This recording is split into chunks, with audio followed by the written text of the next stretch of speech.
នាងធ្លាប់ឋិតលើប្រាំងប្រាសត្វសួងសុខសោភា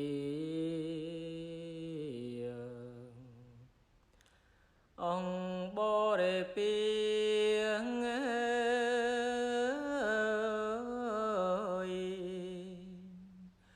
គល់រៀងរាយមៀងប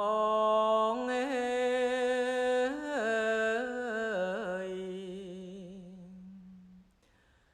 ម្ដងនេះណា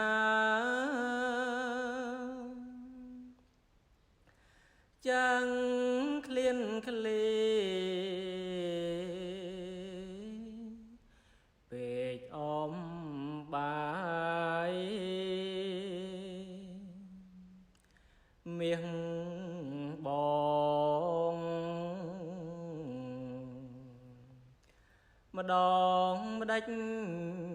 ឆ្ងាយទៅទេតី